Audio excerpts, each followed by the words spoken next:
एक question NEET 2016 में पूछा गया है। इस क्वेश्चन को सॉल्व करेंगे। क्वेश्चन है if the magnitude of sum of two vectors, if the magnitude of sum of two vectors is equal to, किसके इक्वल है?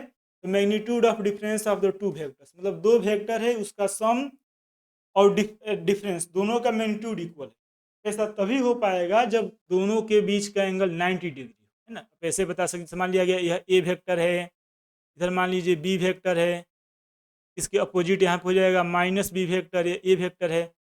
ए वाला जो वैल्यू होगा इसको एक पैरेललोग्राम बनाएंगे और यहाँ पे भी अगर बना रहे हैं तो ये दोनों वैल्यू इक्वल इक्वल तभी आएगा, इक्वल तभी आएगा जब यह रेक्टेंगल बने।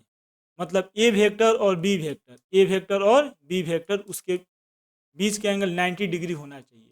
इसको चाहे तो हम सॉल्व भी कर सकते हैं। जैसे हम मान ले रहे हैं ए वेक्टर,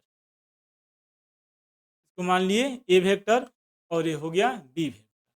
ए वेक्टर प्लस बी वेक्टर के लिए हम क्या करते हैं, ए वेक्टर के पैरेलल एक लाइन खींचेंगे, बी वेक्टर के पैरेलल एक लाइन खींचेंगे और ये जो लाइन, ये जो इसका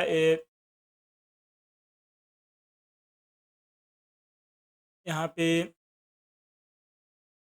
डायगोनल है, यह होगा A vector plus B vector. Diagonal किसकी इक्वल होगा? A vector plus B vector. उसी तरह बी वेक्टर का अपोजिट होगा माइनस बी वेक्टर और इसका जो डायगोनल होगा यहाँ पे जो बन रहा है ये होगा A vector minus B vector. A vector minus B vector के इक्वल होगा। अब हम इसको लिख सकते हैं इस तरह से, ए वेक्टर प्लस बी वेक्टर, ए वेक्टर प्लस बी वेक्टर, ए किसके इक्वल होगा? तो ए वेक्टर क्वेश्चन में ना कह रहे हैं कि दोनों वेक्टर का सम और डिफरेंस दोनों का मैग्नीट्यूड इक्वल है। A vector plus B vector को हम लिख सकते हैं A square plus B square plus 2ab cos theta, और A vector minus B vector को हम लिख सकते हैं A square plus B square minus 2ab cos theta. दोनों तरफ स्क्वायर करेंगे तो रूट से रूट कैंसिल हो जाएगा। अब यहाँ पे ए स्क्वायर से ए स्क्वायर कैंसिल हो जाएगा, बी स्क्वायर से बी स्क्वायर प्लस 2ab से प्लस 2ab, तो इधर बचेगा कॉस थीटा और इक्वल हो जाएगा माइनस कॉस थीटा के। कॉस थीटा माइनस इधर आएगा तो कॉस थीटा और एक कॉस थीटा 2 हो जाएगा, इन 2 कॉस थीटा इक्वल टू 0 हो जाएगा। मतलब कॉस थीटा का वैल्यू 0 हो जाएगा।